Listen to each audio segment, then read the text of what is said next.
Income statement सिर्फ वो portion बनाना है। तो ग्रॉस प्रॉफिट लेस एक्सपेंसेस, और एक्सपेंसेस में हमारे पास पहला है बैड डेट्स, और बैड डेट्स कितना हुआ 420, और फिर अलाउंस फॉर बैड डेट्स यानी increase in allowance for bad dates, increase in allowance for bad dates. एक ट्रेनिंग मैंने ली थी कैम्ब्रिज की, उसमें गोरे ने ये कहा कि ये increase in allowance for bad dates लिखना है, अदरवाइज इसके मार्क्स नहीं मिलेंगे, कट जाएंगे अगर किसी ने अलाउंस फॉर बैड डेट्स लिखा। तो गोरा था, कह रहा था, लेकिन जाहिर है गलत कह रहा था। कुछ लोग अलाउंस फॉर बैड डेट्स भी लिखते हैं तो उनको पूरे मार्क्स मिल जाते हैं। ज़्यादा बेहतर है कि आप increase in allowance for bad dates लिखें 480 से, ठीक है जी। अब आई डोंट नो कि ये 480 और 420 आपको नज़र आ रहा है, मैंने गिच पिच किया है नीचे, देखिएगा आप लोग, ठीक है। चलें जी, हम इसका statement of financial position page number 3 था। ये सारे पेजेस आपको नीचे मिल जाएंगे, आप ये प्रिंट आउट करा के फिर इन वीडियोस को देखेंगे, आपको बहुत फ़ायदा होगा। पूरा चैप्टर आपकी समझ में आएगा। मैं इसकी 6-7 क्वेश्चंस कराऊंगा इंशाल्लाह। अब इसका हमें statement of financial position extract बनाना है ना, statement of financial position extract.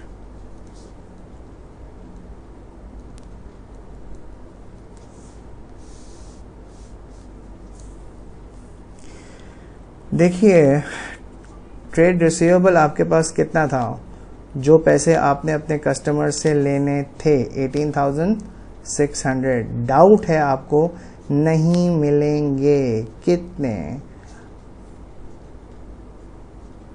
480। तो कैलकुलेटर से ये वैल्यू निकाल के नेट डेटर्स की आपको शो करना CIE में ज़रूरी है। कुछ लोग ऐसे ही छोड़ के आ जाते हैं कि बस प्रेजेंटेशन हो गई। नहीं जी, इनकम स्टेटमेंट में तो आप ऐसे छोड़ सकते हैं, लेकिन यहाँ नहीं, यहाँ पे आपको फिगर देनी पड़ेगी विच इज़ 18,120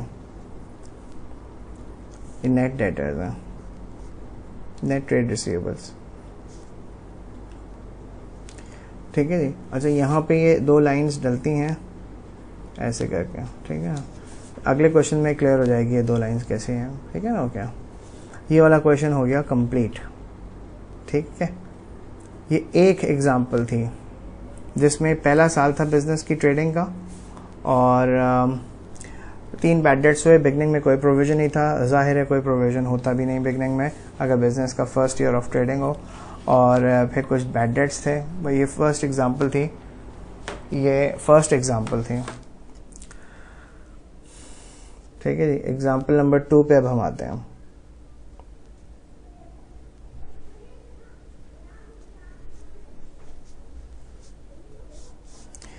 देखिए एग्जाम्पल नंबर 2 में क्या कहता है, on 1st January 2007 the balance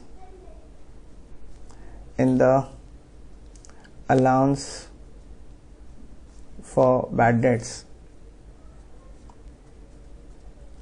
is 1200. During the year 2007, debts of 680 were to be written off.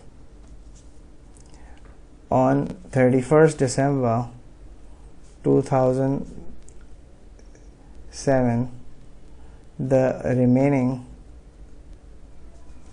trade receivable were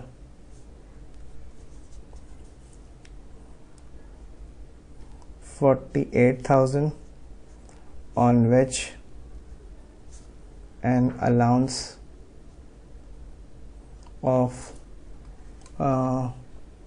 48,000 on which an allowance of 5% is to be created. Required सब। अब मैं सब लिख नहीं रहा, वरना मैं यूजुअली सब लिख देता हूँ जब मैं क्लास में करा रहा होता हूँ। सब का मतलब हर चीज़, लेकिन मैं फिर यहाँ पे क्लियर लिख देता हूँ क्योंकि कोई अलग अलग देख रहा हो इस वीडियो को। रिक्वायर्ड बनाना है जी आपने जर्नल, 2007 का। रिक्वायर्ड है बैड डेट्स अकाउंट 2007 का। रिक्वायर्ड है allowance for bad debts account, allowance for bad debts account 2007। Required है इनकम स्टेटमेंट एक्सट्रैक्ट,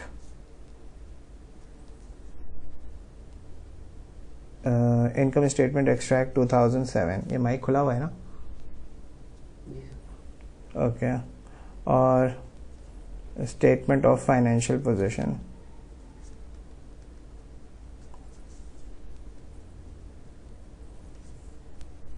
2007।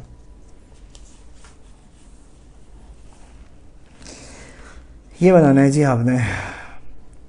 अब इसका जर्नल कैसे बनेगा? जर्नल में बनाना शुरू करता हूँ। 31 दिसंबर को 2007 में बैड डेट्स हो गए जो आपने रिकॉर्ड किया। अब यहाँ पे इनी मिनी मैंने इंडिविजुअल्स नहीं गिवन है, टोटल अमाउंट गिवन है बैड डेट्स की विच इज 680। तो आपने यहाँ 680 बैड डेट्स लिखा और ट्रेड रिसीवेबल्स लिख दिया। बंदों के नाम गिवन नहीं थे, फुल अमाउंट गिवन है, आपने बस ये फुल अमाउंट लिख दी।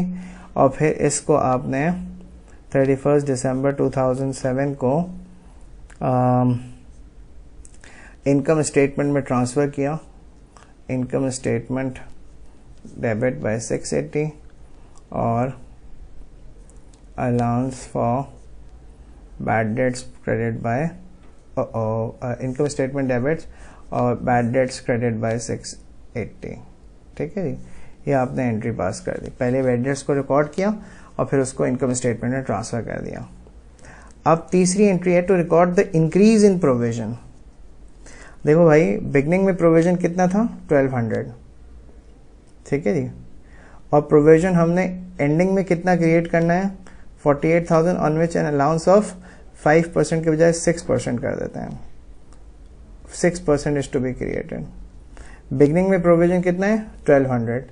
एंडिंग में प्रोविजन क्रिएट करना है 6%। 6% ऑफ व्हाट? ऑफ 48,000। आपको डाउट है कि 48,000 का 6% आपको नहीं मिलेगा। ठीक है जी, तो आप क्या करेंगे? आप इधर मैं वर्किंग कर देता हूं आपके लिए। 48,000 का पहले तो निकाल लीजिए 6% कैलकुलेटर से, तो कितना आ जाएगा? 48,000 का 6% इज इक्वल टू 20 कितना है? 2880। ठीक है, ओके 2880 आ गया। अब देखिए बिगनिंग में प्रोविजन कितना है? बिगनिंग में था 1200, एंडिंग में कितना है? 2880।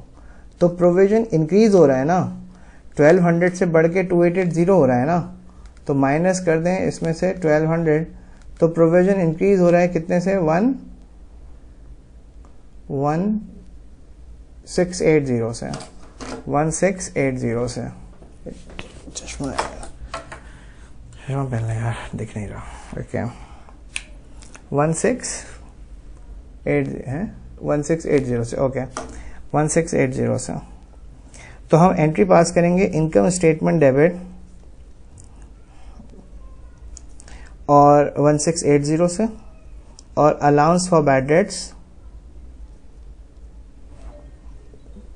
Credit by 1680। ठीक है जी, ये हमने इंक्रीज इन प्रोविजन की एंट्री पास किया।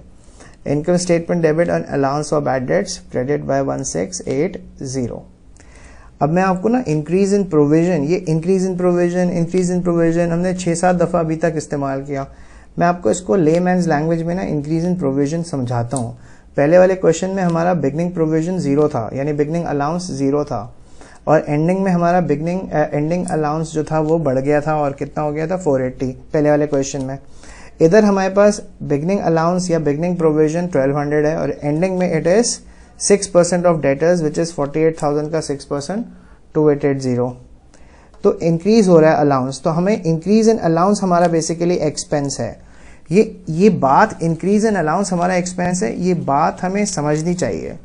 समझ में भी आनी चाहिए ना हमें। कैलकुलेशन तो सही है ना, कैलकुलेशन तो बड़ी लॉजिकल है। बिगनिंग में 1200 है, एंडिंग में 48,000 का 6% 2880 इंक्रीज हो गया 1680 से, एंट्री पास कर दी, income statement debit, allowance credit, ये तो एंट्री याद